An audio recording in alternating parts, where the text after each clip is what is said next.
kuatkan tekad, kuatkan hati. Negeri ini memanggilmu kawan. Belajar bergerak berbagi untuk negeri. Guru penggerak majukan pendidikan.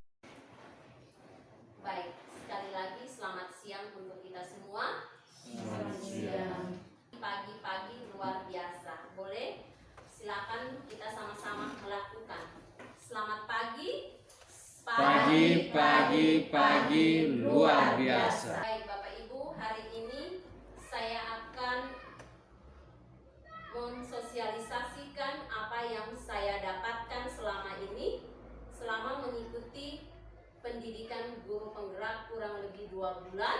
Bapak Ibu, sebelum kita masuk ke budaya positif, itu kita harus tahu filosofi pendidikan Ki Hajar Dewantara, itu tokoh pendidikan nasional kita, di mana beliau menyatakan bahwa tujuan pendidikan itu menuntun segala kodrat yang ada pada anak-anak agar mereka dapat mencapai keselamatan dan kebahagiaan yang setinggi-tingginya, baik sebagai manusia maupun sebagai anggota masyarakat.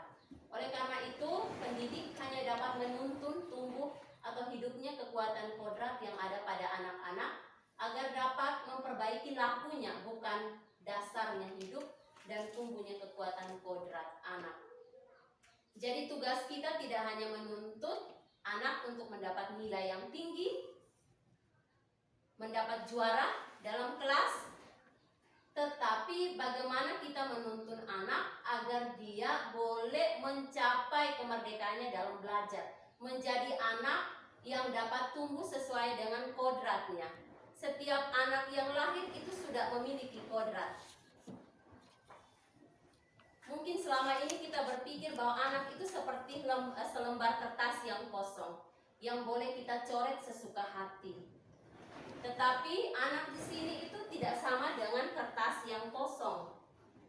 Tidak sama dengan kertas yang kosong, tetapi sudah ada tulisan namun masih buram.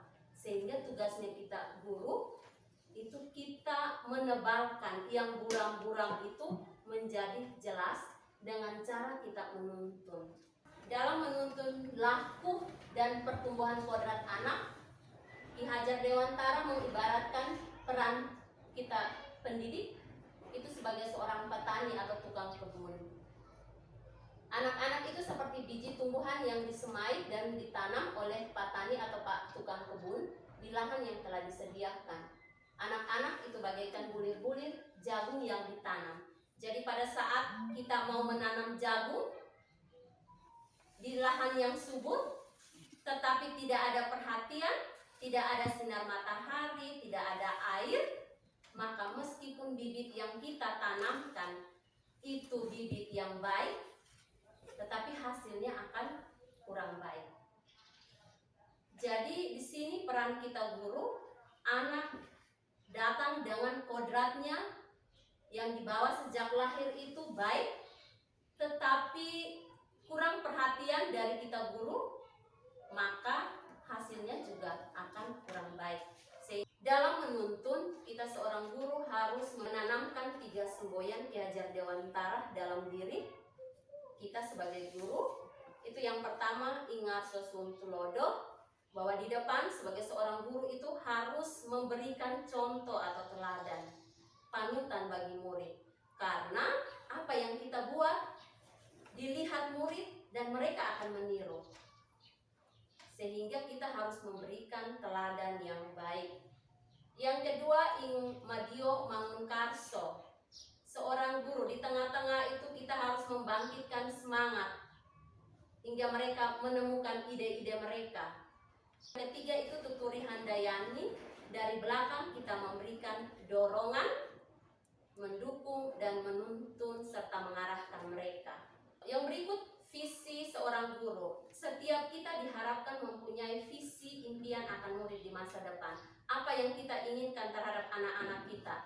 Ke depan mereka mau seperti apa? Dan untuk mewujudkan visi impian, maka sebagai seorang guru kita perlu memiliki nilai dan peran guru penggerak. yang mana harus salah satunya bisa berkolaborasi, inovasi, dan berpihak pada murid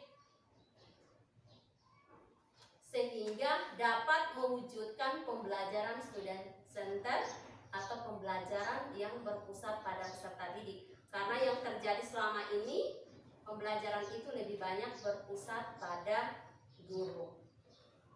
Baik Bapak Ibu, sekarang tentang budaya positif. Di dalam budaya positif ada beberapa konsep inti. Yang pertama itu disiplin positif dan nilai-nilai kebajikan universal. Yang kedua, teori motivasi, hukuman dan penghargaan. Yang ketiga, keyakinan kelas. Yang keempat, kebutuhan dasar manusia dan dunia berkualitas. Yang kelima itu 5 posisi kontrol, dan yang terakhir segitiga restitusi. Sebelum ke disiplin positif, ada perubahan paradigma teori kontrol atau ilusi kontrol. Ada ilusi guru mengontrol murid, ilusi bahwa kritik dan membuat orang merasa bersalah itu dapat menguatkan karakter, ilusi bahwa semua penguatan positif, efektif, dan bermanfaat. Lalu ada ilusi bahwa orang dewasa memiliki hak untuk memaksa. Tetapi di sini ada perubahan yang terjadi, yang mana dari stimulus respon menjadi teori kontrol. Mungkin selama ini kita menganggap bahwa kita mencoba mengubah agar orang berpandangan sama dengan kita. Tetapi teori kontrol mengatakan berbeda. Kita berusaha memahami pandangan orang lain tentang dunia. Lalu perilaku buruk dilihat sebagai suatu kesalahan. Sedangkan teori kontrol menyatakan bahwa semua perilaku itu memiliki tujuan. Stimulus respon, orang lain bisa mengontrol saya, tetapi teori kontrol menyatakan bahwa hanya Anda yang bisa mengontrol diri Anda. Jadi orang lain tidak bisa mengontrol diri kita. Saya tidak bisa mengontrol orang lain, dan orang lain tidak bisa mengontrol saya. Yang bisa mengontrol saya hanya diri saya sendiri. Lalu pemaksaan ada pada saat bujukan gagal. Teori kontrol menyatakan bahwa kolaborasi dan konsensus menciptakan pilihan-pilihan baru. Lalu ada model berpikir menang kalah. Di teori kontrol itu model berpikir menang. Sekarang tentang budaya positif. Budaya positif itu merupakan perwujudan dari nilai-nilai atau keyakinan universal yang diterapkan di sekolah. Nilai-nilai kebajikan itu sifat-sifat positif manusia yang merupakan tujuan mulia yang ingin dicapai setiap individu.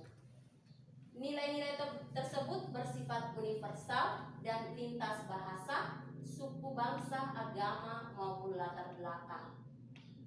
Setiap perilaku atau perbuatan memiliki tujuan, itu menurut Dr. William pada teori kontrol tahun 1984. Dengan mengaitkan nilai-nilai kebajikan yang diyakini seseorang, maka motivasi intrinsiknya akan terbangun sehingga menggerakkan motivasi dari dalam diri untuk mencapai tujuan yang diinginkan. Jadi untuk mencapai tujuan yang kita inginkan, kita harus bangun motivasi dari dalam diri. Dan itu perlu kita tanamkan dalam diri siswa, bahwa kita semua harus memiliki motivasi dalam diri. Bagaimana saya minta orang lain untuk menghargai saya, tetapi saya sendiri tidak punya motivasi untuk menghargai orang lain? Bagaimana saya menegur dia untuk berubah, tetapi kalau saya sendiri tidak berubah? Itu artinya bahwa belum ada motivasi dalam diri kita masing-masing. Sehingga itu perlu kita tanamkan dalam diri setiap kita. Salah satu tujuan yang ingin dicapai itu adalah peserta didik yang di profil pelajar Pancasila, di mana di dalam profil pelajar Pancasila itu ada 6 nilai. Ada nilai beriman, bertakwa kepada Tuhan Yang Maha Esa dan berakhlak mulia. Ada nilai mandiri. Mandiri itu berarti mengerjakan sesuatu tanpa disuruh. Mau mengikuti kegiatan tidak harus dipaksakan, tetapi ada inisiatif sendiri. Bernalar kritis berpikir kritis, berkebinekaan global. Itu mengenai budaya-budaya lokal kita. Yang berikut bergotong royong. Bergotong royong tidak hanya berkaitan